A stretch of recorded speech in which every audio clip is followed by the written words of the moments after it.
लोकसभा चुनाव 2024 की तैयारियां एक तरफ जोर शोर से चल रही है, तो वहीं देश में दिल्ली के जो मुख्यमंत्री हैं अरविंद केजरीवाल, उनकी गिरफ्तारी की चर्चा भी जोर शोर से चल रही है। और इसी बीच आपको बता दें कि उत्तराखंड में जो चर्चाएं चल रही हैं इस समय, वो ये चल रही हैं कि कांग्रेस ने अभी तक हरिद्वार और नैनीताल से अपने प्रत्याशियों के नाम की घोषणा नहीं की है। नमस्कार दोस्तों, स्वागत है आप सभी का प्यारा उत्तराखंड में। और आज इस वीडियो में हम चर्चा यही करेंगे कि नैनीताल और हरिद्वार दो सीटों से कांग्रेस ने अभी तक अपने उम्मीदवारों की घोषणा क्यों नहीं की है, तब जबकि सिर्फ 20 से 25 दिन ही रह चुके हैं इलेक्शन के लिए। सिर्फ नामांकन की आखिरी तारीख आपको बता दें कि उत्तराखंड में 27 मार्च है और 27 मार्च में आपको बता दें कि अभी आज से सिर्फ 3 दिन ही बचे हुए नामांकन के लिए, क्योंकि संडे को और मंडे को होली है, इसलिए छुट्टी है, सरकारी छुट्टी है। तो सिर्फ अब 3 दिन यानी कि आज का दिन और मंगलवार और बुधवार, ये 3 दिन ही बचे हैं उत्तराखंड में नामांकन के लिए। लेकिन फिर भी कांग्रेस ने अभी उत्तराखंड में अपने उम्मीदवार नैनीताल और हरिद्वार से अभी तक उम्मीदवारों के नाम की घोषणा नहीं की है। सबसे पहले बात करते हैं कि जो नाम की घोषणा कर दी जा चुकी है। 2024 का चुनाव नजदीक आ चुका है। भारतीय जनता पार्टी ने जहां अपनी जो पहली लिस्ट थी उसमें अपने 3 कैंडिडेट्स की नाम की घोषणा 2 मार्च को ही कर दी थी, और वहीं बचे हुए 2 कैंडिडेट्स की घोषणा भी उन्होंने अगले 10 दिन में कर दी थी 2 मार्च के बाद।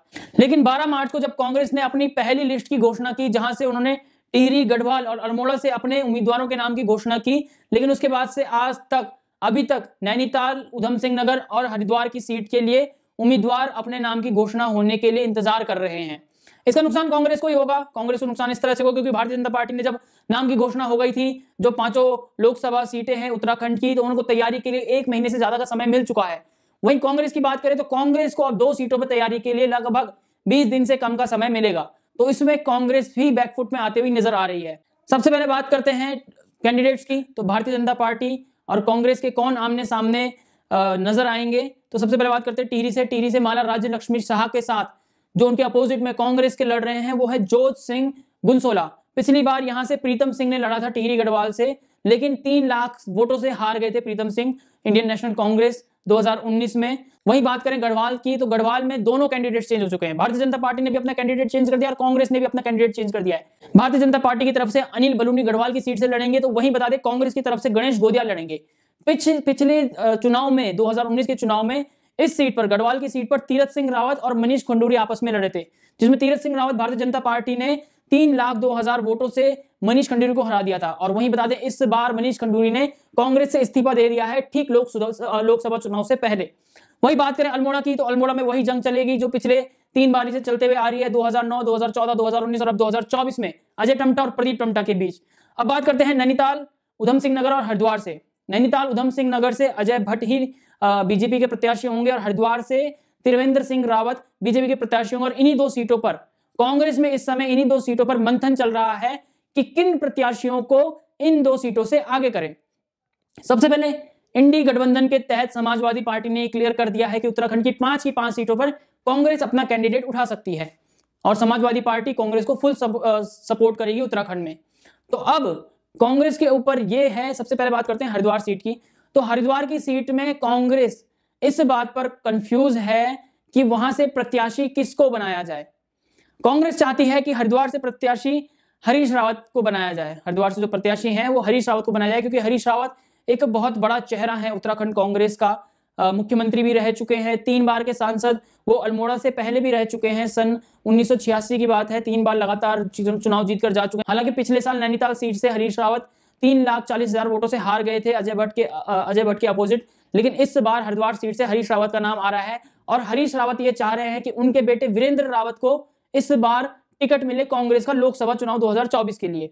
और कुछ सूत्र ये भी कह रहे हैं कि इस बार टिकट के लिए करण महारा, जो कि कांग्रेस के प्रदेश अध्यक्ष हैं, वो खुद इस बार टिकट के लिए आगे उठ रहे हैं हरिद्वार सीट से। तो फिर हरिद्वार की ये जो जंग है ये 2 दिग्गजों के बीच में फंसी हुई है, हरीश रावत के पुत्र वीरेंद्र रावत और करण महारा, ये 3। अब ये फैसला कि जो हरिद्वार है, हरिद्वार से चुनाव कौन लड़ेगा, ये फैसला अब हाईकमान ही करेगा, कांग्रेस पार्टी का आला कमान ही करेगा। जैसे पिछली बार 2019 में जब नामांकन भरने की आखिरी तारीख थी, ठीक उससे 1 दिन पहले उम्मीदवारों की घोषणा की। इस बार उम्मीद ये जताई जा रही है कि होली के बाद उम्मीदवारों की घोषणा, नामांकन की जो 27 तारीख है आखिरी डेट, क्या पता 26 तारीख को नामांकन उन उम्मीदवारों की घोषणा कर दी जाए नैनीताल और हरिद्वार सीट से। वहीं आपको बता दें कि एक तरफ जहां कांग्रेस ने अपने जो प्रत्याशी हैं, 2 प्रत्याशी, उनके नाम की घोषणा नहीं की है नैनीताल और हरिद्वार सीट से, तो वहीं भारतीय जनता पार्टी के जो प्रत्याशी हैं अब उन्होंने नामांकन करना शुरू कर दिया है। मतलब राज्य लक्ष्मी शाह ने नामांकन कर दिया है, त्रिवेंद्र सिंह रावत ने नामांकन ऑनलाइन कल कर दिया था। अच्छा, उसके बाद आपको बता दें कि 27 तारीख को अजय टम्टा और बाकी के जो प्रत्याशी हैं वो भी नामांकन करने वाले हैं।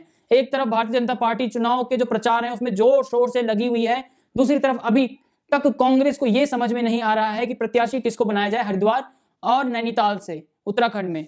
क्या उत्तराखंड की जो 5 संसदीय सीटें हैं उसमें फैसला लेना क्या इतना मुश्किल है अभी कांग्रेस के लिए? क्योंकि भारतीय जनता पार्टी ने जिस तरह से अपने उम्मीदवारों के नाम की घोषणा की, जो सबसे पहले फेज में उन्होंने उम्मीदवारों के नाम की घोषणा की, तो उसमें जो 3 उम्मीदवार थे, माला राज्य लक्ष्मी शाह टिहरी से, अजय टम्टा अल्मोड़ा से और नैनीताल से अजय भट्ट, इसमें उन्होंने देर नहीं लगाई। और उसके बाद जब 2 बचे हुए नाम थे जहां पर पहले से उम्मीद जताई जा रही थी, जो दो पूर्व मुख्यमंत्री हैं, रमेश पोखरियाल निशंक हरिद्वार सीट से और गढ़वाल की सीट से त्रिवेंद्र सिंह रावत, दोनों पूर्व मुख्यमंत्री, उन दोनों के चेहरों को भारतीय जनता पार्टी ने चेंज कर दिया और गढ़वाल की सीट से पूर्व राज्यसभा सांसद अनिल बलूनी को टिकट दिया और वहीं हरिद्वार की सीट से पूर्व मुख्यमंत्री त्रिवेंद्र सिंह रावत को आगे किया। कांग्रेस की बात करें, कांग्रेस की जो पहली लिस्ट थी वो 12 मार्च को आई थी। 12 मार्च को कांग्रेस ने जो लिस्ट निकाली थी उसमें उन्होंने टिहरी गढ़वाल से जोत सिंह मुंसोला, वहीं गढ़वाल की बात करें तो गढ़वाल से उन्होंने गणेश गोदियाल को और अल्मोड़ा से प्रदीप टम्टा को टिकट दिया। अब दो लोकसभा सीटें बची हुई हैं, हरिद्वार और नैनीताल, इन दोनों पे कांग्रेस का मंथन चल रहा है। लगातार 72 घंटे हो चुके हैं, 3 दिन हो चुके हैं, 3 दिन से कार्यकारिणी की बैठक चल रही है, लेकिन अभी भी कोई निष्कर्ष नहीं निकल रहा है कि हरिद्वार सीट से और नैनीताल सीट से किसको टिकट दिया जाए कांग्रेस की तरफ से।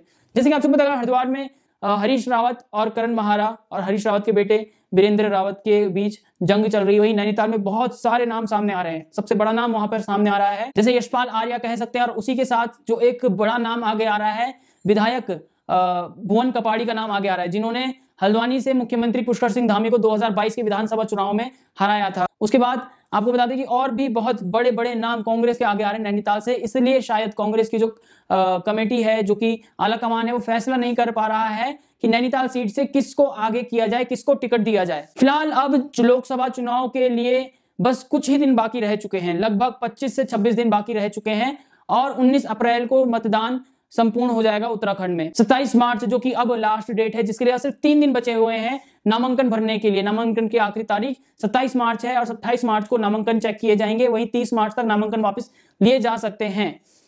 अब कांग्रेस को सिर्फ 3 ही दिन बचे हुए हैं जब उन्होंने प्रत्याशियों के नाम की घोषणा करनी है, नामांकन भरवाना है और उसके बाद चुनाव प्रचार में जुट जाना है, क्योंकि अब 19 अप्रैल को मतदान होगा उत्तराखंड में। और जैसे कि आप सबको पता है कि चुनाव की तारीखों का ऐलान कर दिया है इलेक्शन कमीशन ने, और अब ईवीएम के अंदर 19 अप्रैल को उत्तराखंड की जनता 5 संसदीय सीटों के लिए अपने अपने वोट दर्ज करा देगी और 4 जून को पता चलेगा कि उत्तराखंड की जनता ने किसको चुनकर आगे भेजा है। फिलहाल प्यारा उत्तराखंड में इतना ही। जय हिंद, जय भारत, जय उत्तराखंड।